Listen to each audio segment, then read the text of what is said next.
Hello guys, welcome to Practice Mocks, a YouTube channel on regulatory bodies examination. तो आज इन are PIB insights हम करने वाले हैं होलसेल प्राइस इंडेक्स को कवर. ठीक है, थोड़ा सा इससे काफ़ी न्यूज़ में रहता है, रेपिटेटिव है, हर मंथ आता है तो it's repetitive in nature. But sometime the questions have been asked on this particular index because this is important for overall economy. ठीक है, तो इसलिए हम इसको आज कवर करेंगे. विल डिस्कस की क्वेश्चन कहाँ से बन सकते हैं यहाँ से. ठीक है, दिस इज वन थिंग. इसके अलावा I am going to tell you the answers of a previous lecture, plus I will also tell you new questions that I have brought from the PIB.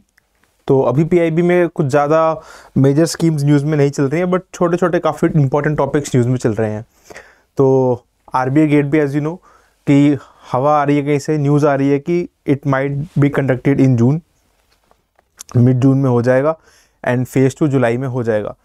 देखो RBI ने previously भी dates निकाली थी, मतलब last year की बात कर रहा हूँ, but they sometime what they do they postpone dates. मतलब इट इज़ नॉट कि वो 15 जून को ही होगा, but there is huge possibility कि तब हो, अगर एवरीथिंग गोज़ ऑल राइट. अगर बीच में कुछ RBI को इशूज़ आता है रिगार्डिंग वैकेंसीज, अप्रूवल एट्सेट्रा, या फिर वो डेट्स अवेलेबल ना हो, कुछ ऐसा कुछ हो जाए, तो they can also postpone it.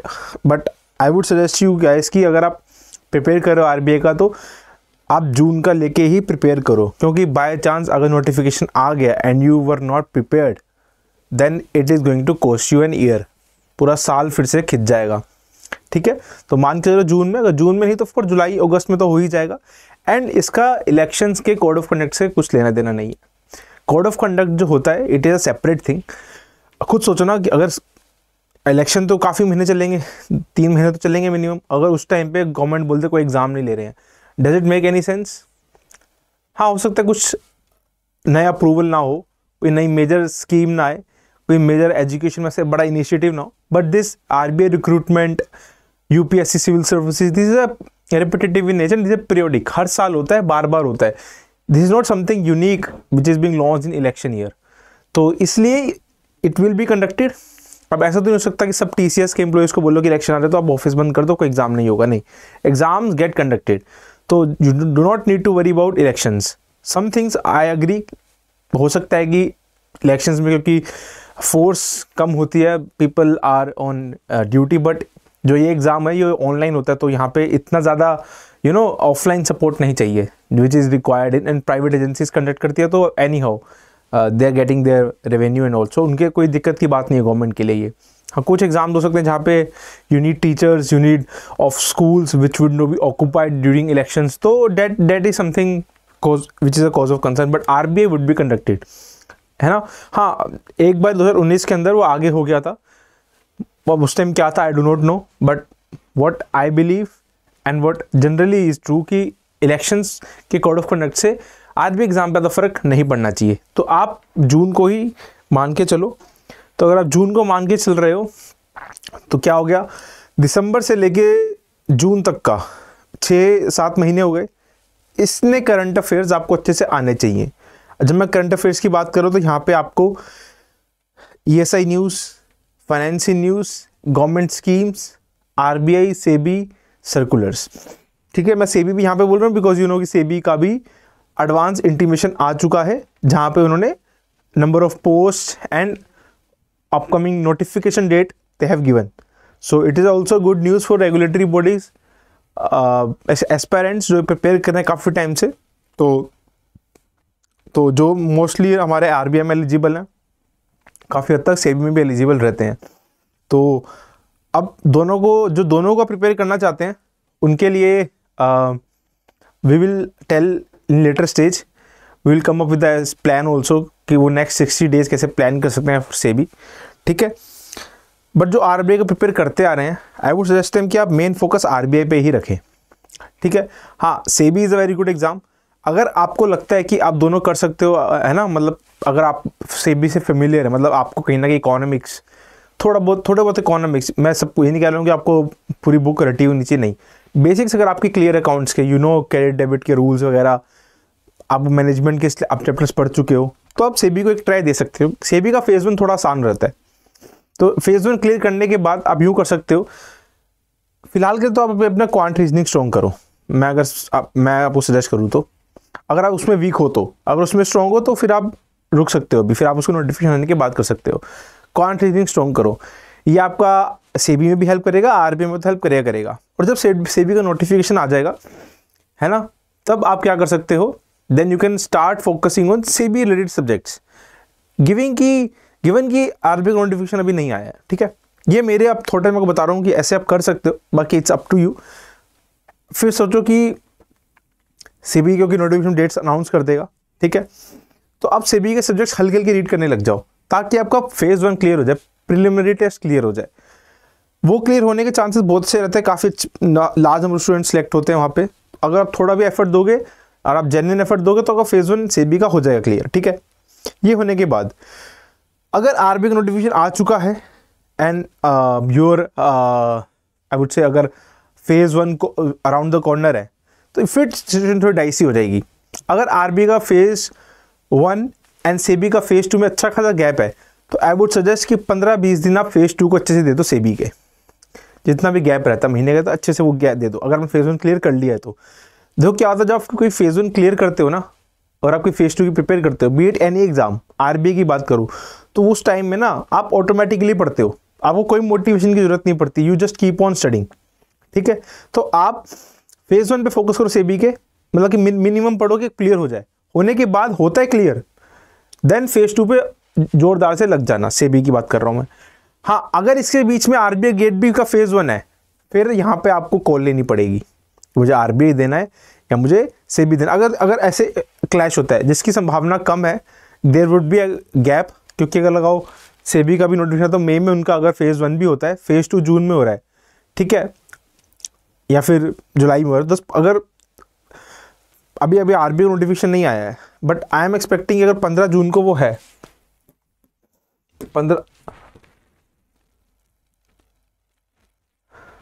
अगर हम 15 जून को माने फेज 1 आरबीआई का, ठीक है, आरबीआई का, और अप्रैल में नोटिफिकेशन आ जाएगा उसका, आई वुड से अपना सेबी का, मई एंड में अगर वो फेज 1 कंडक्ट करते हैं, ठीक है, फेज 2 में भी वो जुलाई में करवाएं फिर, तो देखो क्लैश होने के चांसेस तो हैं, है ना, मैं ये नहीं कह रहा क्लैश नहीं होगा, तो चांसेस तो हैं, बट तो मैं इसलिए आपको कह रहा हूँ ऐसा मत करना कि आप सेबी के ही फेज 2 में घुस जाओ। अगर आप आरबीआई कर रहे हो, मतलब आप सेबी के कंपनीज एक्ट अभी से पढ़ रहे हो, वो सब अभी से पढ़ रहे हो, आई वुड सजेस्ट कि वो आप तभी पढ़ना आपका फेज 1 क्लियर होगा तो, ठीक है।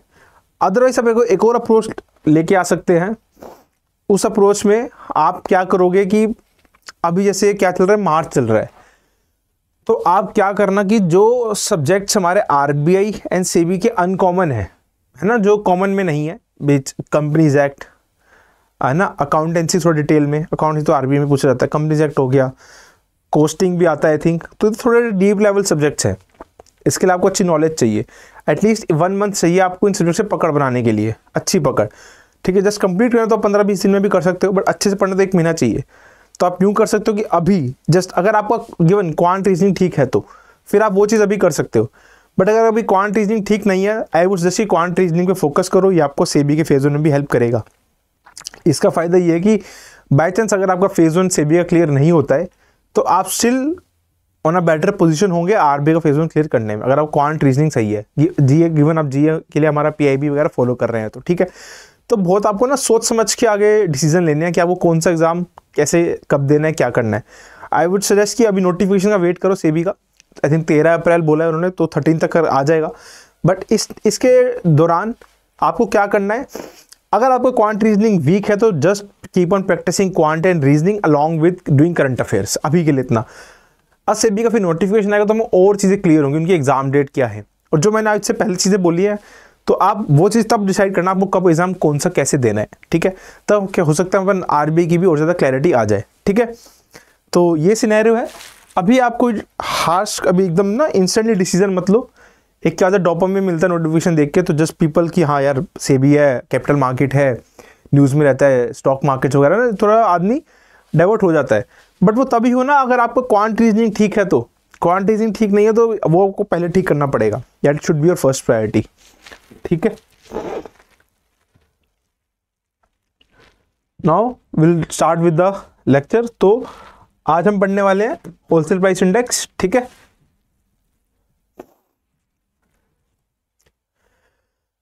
तो क्वेश्चन कर लेते हैं पहले कल के। फर्स्ट क्वेश्चन है हमारा, credit assistance for setting up Jan Aushadhi केंद्रस।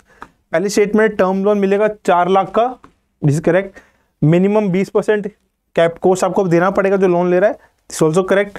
Third statement is wrong, this is not State Bank of India, it is SIDBI, small industries development bank of India, SIDBI.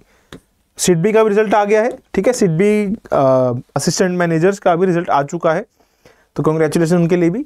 तो इस बार इन्होंने थोड़ा जीडीपीआई और एक्सपीरियंस इन एमएसएमईज डोमेन में लोग मांगे थे, तो उनका जीडीपीआई कनेक्ट होकर रिजल्ट भी आ चुका है, कांग्रेचुलेशन दो। तो सिडबी क्या कर रहा है, इंप्लीमेंट कर रहा है इसको पर्टिकुलर स्कीम को, सब scheme basically it is a part of प्रधानमंत्री भारतीय Jan Aushadhi programme, PM BJP.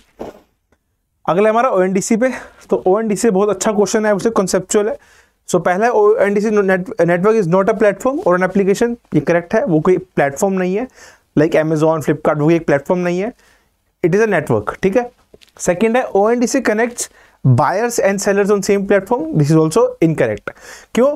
क्योंकि देखो, अगर जब आप अमेजॉन से कुछ चीज़ बाय कर रहे हो, आप एज अ बायर भी उसको यूज़ कर रहे हो, कोई बंदा अमेजॉन पे सेल करे तो अमेजॉन पे एज अ सेलर ऐप भी वो यूज़ हो रही है, ठीक है, तो वो अलग चीज़ है। अमेजॉन पे दोनों कंट्रोल हो गया, बायर्स का भी सेलर्स का भी। बट ओएनडीसी क्या करता है, this is a buyers app, this is sellers app, ठीक है। तो बायर्स ऐप के अंदर सारे सेलर्स ऐप के वो एक्सेस होते हैं, एक्सेस पॉइंट्स होते हैं जहाँ से हम चीज़ें खरीद सकते हैं। तो it is not on a same platform, they are different applications और नेटवर्क पार्टिसिपेंट्स इन्हें कहा जाता है, ठीक है। टेक्निकल टर्म में नेटवर्क पार्टिसिपेंट्स कहा जाता है। तो एक बायर ऐप अलग होती है, सेलर ऐप अलग होती है, दोनों आपस में कनेक्टेड की जाती है with the medium called ONDC which is a network, ये है फर्क, ठीक है। थर्ड स्टेटमेंट इज करेक्ट, तो ये गलत है, ये सही है, तो बहुत A and C are correct. अगला सीपीआई पे। तो CPI of rural does not include housing, correct statement है। CPI urban has higher weights of food and beverages compared to CPI rural, incorrect. This is also incorrect, 39% something है, ठीक है। तो basically CPI rural के अंदर housing include नहीं होती है, अर्बन में होती है। प्लस सीपीआई अर्बन का फूड एंड बेवरेजेस का वेटेज कम है सीपीआई रूरल से, and overall weight of food and beverages in CPI urban तो CPI combined is less than 40%, it is around 39%, ठीक है। तो ये अभी आपको ध्यान में रखना है। आज हम डब्ल्यूपीआई पढ़ने वाले हैं, तो ये भी आप क्वेश्चन को समझ लो एक बार अच्छे से, क्योंकि इंपॉर्टेंट है ये भी। आई थिंक कल के लेक्चर में अभिषेक झा सर ने सीपीआई पे ही लिया था, तो उसी का ही एक्सटेंडेड क्वेश्चन है एक तरीके का ये। नेक्स्ट है हमारा एमओयू पे। सिंपल आईआईटी ने एमओयू साइन किया है मिनिस्ट्री रूरल डेवलपमेंट का रिगार्डिंग आर्टिफिशियल इंटेलिजेंस वगैरह एसेट्स मॉनिटर करने के लिए, पढ़ लेना इसके बारे में। अगला हमारा national action plan for prevention control of सिनेक इकोनॉमी, ठीक, NAPSC। तो तीनों स्टेटमेंट करेक्ट है, इसके बारे में मैंने बताया था ब्रीफ में, और पीआईबी लिंक दी तो रीड कर लेना, जनरल आर्टिकल है, by reading you can understand this thing. हाँ, अब डब्ल्यूपीआई की बात करते हैं हम, ठीक है। तो पहले हम बात करें डब्ल्यूपीआई है क्या। ये होलसेल प्राइस इंडेक्स, ये प्राइस मूवमेंट्स को मेजर कर रहा है at the level of wholesale, ठीक है। लेवल ऑफ होलसेल का मतलब क्या हो गया, वो जो डायरेक्टली कंज्यूमर्स को नहीं बेच रहे हैं, जो आगे रिटेलर्स को बेच रहे हैं, ठीक है। क्या होता है, एक चेन होती है, पहले मैन्युफैक्चरिंग होती है और प्रोडक्शन होती है, फिर वो आगे होलसेलर्स को बेचते हैं, जो होलसेलर्स बल्क में चीज़ें लेते हैं, जिनका डिस्ट्रीब्यूशन नेटवर्क सिटीज़ विलेजेस में फैला हुआ होता है, फिर वो आगे दुकानदार छोटे रिटेलर्स को बेचते हैं, ये एक मैकेनिज्म होता है, फिर आगे रिटेलर्स कंज्यूमर को बेचते हैं। तो जब हम बात करते हैं होलसेल प्राइस इंडेक्स की, तो ये वो प्राइस हो गया जो होलसेल लेवल पे है, ठीक है। अब यहाँ पे क्या इंक्लूड होता है, प्राइसेस कौन से नहीं होते हैं, मैं बताता हूँ आपको। अब क्या यहाँ पे जीएसटी इंक्लूड होगा आपके हिसाब से? नहीं होगा। क्यों? क्योंकि हमें पता है जीएसटी जो होता है वो एंड कंज्यूमर देता है, तो सीपीआई के अंदर जीएसटी कंपोनेंट भी ऐड हो जाता है, ठीक है। टैक्स की बात कर रहा हूँ मैं, होलसेल में ये टैक्स थोड़ा नहीं रहता है, ठीक है। उसके अलावा होलसेल से रिटेल तक जाते हैं, मतलब रिटेल मतलब कंज्यूमर तक जाते जाते ट्रांसपोर्टेशन कॉस्ट, फ्यूल कॉस्ट, ये सब चीज़ें आ जाती हैं। प्लस हमें पता है मार्जिन भी बहुत बड़ा रोल प्ले करते हैं।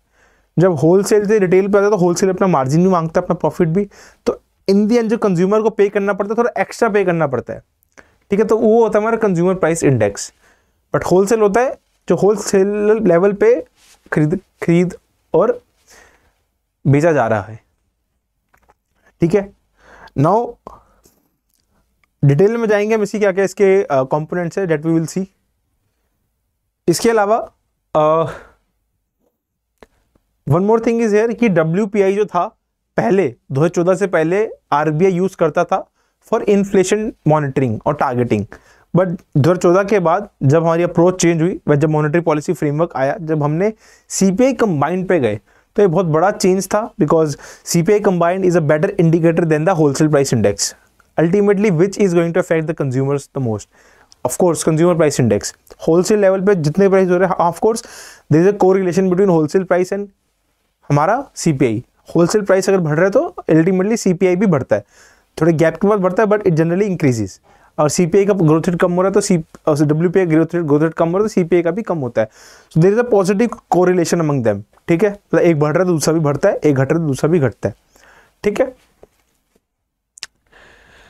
तो अभी रिलीज हुआ है फेब मंथ का wholesale price index. So annual rate of an inflation based on all India wholesale price index number is 0.21%, तो काफी कम है और द मंथ ऑफ फेब्रुवरी और फेब्रुवरी 2023। तो हम जब भी कहते हैं कि इस मंथ का इन्फ्लेशन इतना है, तो हम उसको मेजर करते हैं same month of the previous year. अगर हम बात करें फरवरी 2024 के अंदर इतना इन्फ्लेशन था, इतना ग्रोथ था, तो हम कंपेयर करेंगे फरवरी 2023 से उसको, ठीक है।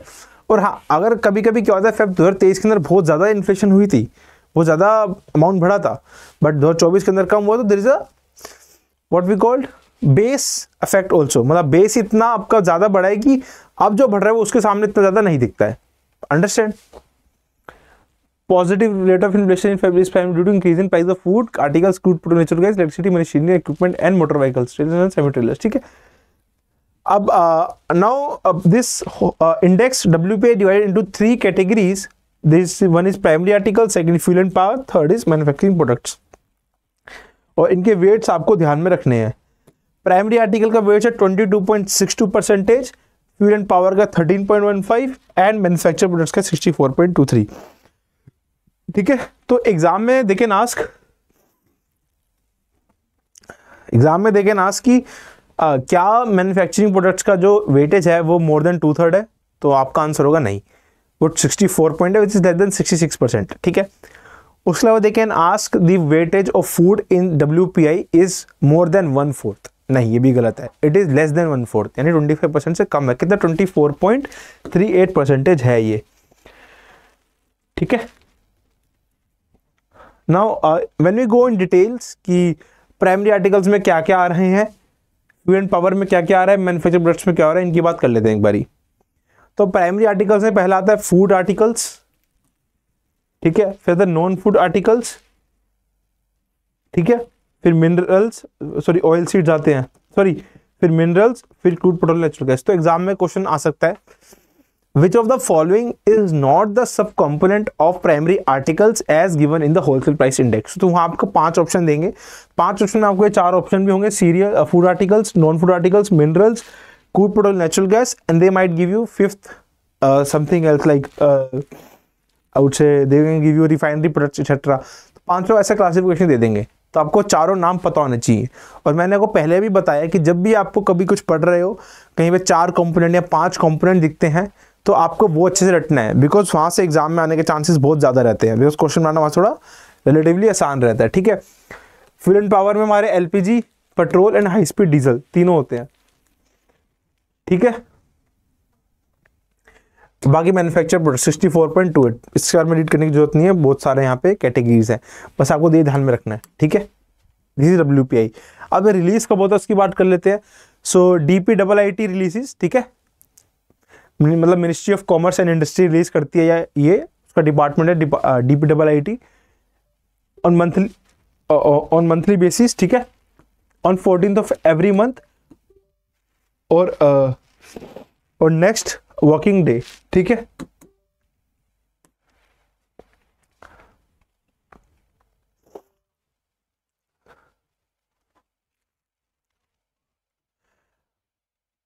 Now here a detail about difference between retail inflation और होलसेल इन्फ्लेशन. एक बार रीड कर लेते हैं.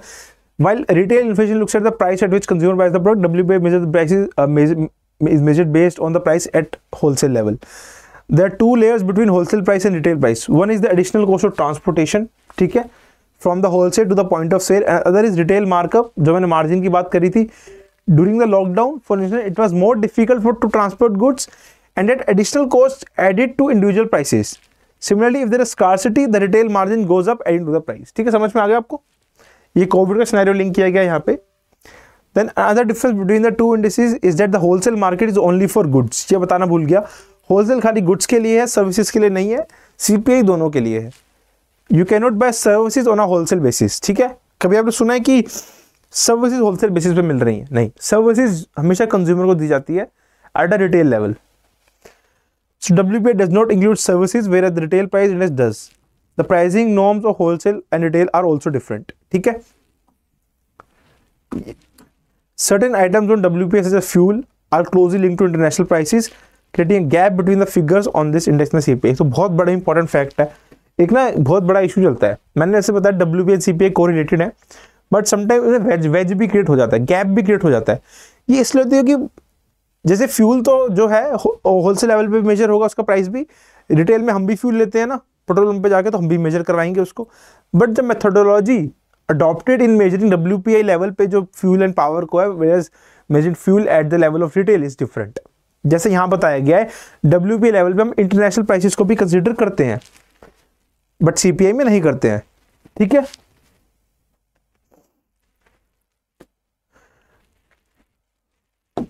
तो ये ना एक वेज भी क्रिएट हो जाता है. कभी कभी वेज का कारण ये होता है कि methodology adopted in measuring same items in WPI and CPI are different. तो इस कारण में दोनों में कभी कभी रिलेशन जो है डायरेक्टली नहीं हो पाता है. देयर इज सम वेज और गैप ऑलवेज देयर. ठीक है, नाउ उसके अब हम बात करते हैं फ्यू इंपॉर्टेंट पॉइंट्स. ये है हमारे difference between WPI CPI and GDP deflator. ठीक है, उसके अलावा बेस ईयर क्या है, 2011-12 है इसका, और कितने आइटम्स है, इतने आइटम्स है of all the 3 component that I have told you. ठीक है, उसके अलावा यहाँ पे क्या इंपॉर्टेंट है, दीज 4 पॉइंट्स आर इंपॉर्टेंट. ठीक है, ये मैं बता चुका हूं.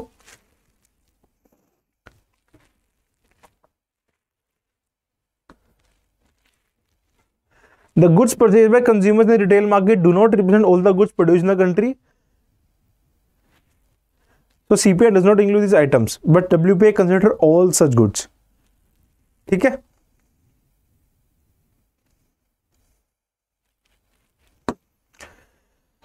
CPI and WPI include price of goods for domestically and imported. ठीक है, both, but GDP deflator does not include price of imported goods. GDP deflator होता है हमारा जो नॉमिनल GDP को रियल में कन्वर्ट करता है और रियल को नॉमिनल में कन्वर्ट करता है. बेसिक नॉमिनल को रियल में कन्वर्ट करता है, डिफ्लेट करता है बेसिकली. तो GDP डिफ्लेटर में सिर्फ वही आइटम्स आएंगे जो इंडिया में प्रोड्यूस हुए हैं, बट CPI WPI में तो सारे आइटम्स आएंगे ना. देखो आपने कंज्यूम किया है वो इंपॉर्टेंट है, आपने इंडिया के प्रोडक्शन का कंज्यूम किया या फॉरेन से कंज्यूम किया, आपकी जेब तो ढीली हुई है ना. तो डेट इज द पॉइंट कि आपका खर्चा हुआ है. ठीक है, अगला is the weights are constant in CPI and WPI index till base year gets revised. ठीक है, weights are constant in CPI and WPI index. Methodology can be different, weights are constant. constant की बात कर रहा हूँ मैं, constant same नहीं कह रहा हूँ, दोनों weight सेम है, constant है. मतलब CPI में अगर प्राइमरी आर्टिकल्स का इतना है तो WPI में भी पर्टिकुलर आइटम्स का उतना ही वेटेज रहता है, वो चेंज नहीं होता बार बार. बट GDP डिफ्लेटर कहता है कि जैसे कोई गुड ज़्यादा प्रोड्यूस कर रहे हैं उसका वेटेज ज़्यादा दे दो आप. ठीक है, तो वेटेज जो है weight of items change in GDP deflator and not in CPI and WPI. ठीक है, so that is about the wholesale price index. I hope आपको चीजें क्लियर हो गई हो WPI and CPI के बारे में. आगे मूव करते हैं हम. सो क्वेश्चन है अटल इनोवेशन मिशन पे, तो आपको यहाँ बताना है कि कौन सा इनमें से कंपोनेंट नहीं है अटल इनोवेशन मिशन का. ठीक है, अगला national mission on edible oils, oil palm. ठीक है, ऑयल पाम पे है basically, and it is specially focus on north east region. तो ये नाबार्ड के लिए बहुत इंपॉर्टेंट है, इवन RBI के लिए भी इंपॉर्टेंट है, बहुत एग्रीकल्चर के लिए रिलेटेड है. तो इसको आपको सारे फैक्ट्स रखने पड़ेंगे. तो सारे फैक्ट्स है लाइक क्या सातों स्टेट में है, क्या इतना 1 लाख पर हेक्टर मिल रहा है. ठीक है, हेक्टर इज आई थिंक 1 एकड़ में 2.5 हेक्टर होते हैं और 1 एकड़ 1 किला होता है। तो ये देख लेना, स्पेशल असिस्टेंस ऑफ 5 करोड़ मिलता है, ठीक है, और processing mills, oil pump processing mills, ठीक है। अगला हमारा इंडिया एंड IPEF फ्रेमवर्क पे। तो ये लास्ट ईयर भी न्यूज़ में था, तो इस बार भी न्यूज़ में है ये, तो काफ़ी important I would say, specially for RBI grade B phase 2, because phase 2 के अंदर और इवन फेज 1 के अंदर they generally ask questions from international organisations, specially those in which India is relevant and in news. तो IPEF में India काफ़ी time से news में, तो आई एम एक्सपेक्टिंग इस बार ही फेज 2 में कहीं ना कहीं पूछा जाए। ये मेरा हंच है, मेरी फेज 1 में दोनों में कहीं ना कहीं पूछा जाएगा इन एनी शिफ्ट, ठीक है। तो आपको ये पता होना चाहिए। इसके अलावा अगला क्वेश्चन है हमारा PM स्वनिधि पे। तो स्वनिधि आपको पता है स्ट्रीट वेंडर्स को लोन देना काफ़ी यूज में रहता है। इजी क्वेश्चन है, अगर आपने पढ़ रखी है पहले तो you can be able to solve this question. ये थोड़ा ट्रिकी है यहाँ पे, ठीक है, ये थोड़ी ट्रिकी स्टेटमेंट है कि जो रेट ऑफ इंटरेस्ट मिल रहा है वो कौन डिसाइड कर रहा है, क्या वो RBI कर रहा है, वो प्रिवेलिंग रेट ऑफ इंटरेस्ट है, ठीक है। So here are the links of all the 4 questions, just go and read about them here, then come and see the question and solve them. अगर आपको पहले से याद है तो just comment down in the comment section, ठीक है। So this is about today's PIB, ठीक है। अब मंडे को मिलेंगे हम, मंडे को again will come up with articles on Friday, Saturday and Sunday. तब तक के लिए जितना इस वीक हुआ है down the PDF and revise. And जो मैंने इनिशियली बात बोली थी इसको ध्यान में रखना कि अभी आप CB के लिए it is a personal call, मैं को फोर्स नहीं कर रहा हूँ, बट अगर आपका क्वांट रीजनिंग आई वुड से अगर आपको बहुत वीक है ना, अभी वो मत लो चांस, वेट करो नोटिफिकेशन आने का, ठीक है। और अगर आप अभी RBI का ही करते आ रहे थे, सडनली आप ट्रैक चेंज कर लोगे तो वो थोड़ा इशू क्रिएट कर देगा। हाँ, अगर आपका क्वांट रीजनिंग मॉडरेट भी है तो आप सेबी के लिए हल्का हल्का पढ़ना स्टार्ट कर सकते हैं, ठीक है। बाकी वेट फॉर द नोटिफिकेशन। तब तक आप, अगर आपको रेफरेंस पॉइंट चाहिए तो आप, हमारा कोर्स भी है सेबी का, तो वो उसमें आपको स्टडी नोट्स, रिविजन नोट्स मिलते हैं, काफ़ी प्रॉपर्ली वे में तैयार किया गया, एक बार वहाँ जाके आप उनको चेक कर सकते हो। बाकी there is a video coming on planning for SEBI, अगर कोई सेबी के लिए बहुत इंटरेस्टेड है एंड जो खाली रेगुलेटरी बॉडीज़ के प्रिपेयर कर रहे हैं काफ़ी टाइम से, तो उसको दे देना चाहिए। देखो एग्जाम देना चाहिए सेबी का, ऐसे नहीं देना चाहिए, फॉर्म आपको भरना है, अब भर रहे हो तो सही से प्रिपेयर भी करो। बट हाँ, अगर ऐसा क्लैश हो रहा है कि दोनों में 7-8 दिन का फ़र्क है एग्जाम्स में, तो फिर आपको कॉल लेनी पड़ेगी कि मुझे क्या करना है, ठीक है। बाकी आप हमारा कोर्स एक बार सेबी का देख सकते हो। एंड अगर आपको, जैसे मैंने पहले बोल दिया, क्वांट रीजनिंग स्ट्रॉन्ग है तो आप ऑफकोर्स सेबी करो, क्योंकि यहाँ का मैनेजमेंट आपको वहाँ भी काम आएगा RBI में। बट क्वांट रीजनिंग अगर बहुत वीक है, बिल्कुल ही वीक है, नहीं आता है, तो थोड़ा आपको कॉल ध्यान से लेना पड़ेगा। बाकी अच्छी पर्सनल कॉल, बाकी एग्जाम अगर रेगुलेटरी बॉडी से प्रिपेयर करो तो दोनों ही देने बनते हैं, ठीक है। So all the best and keep studying.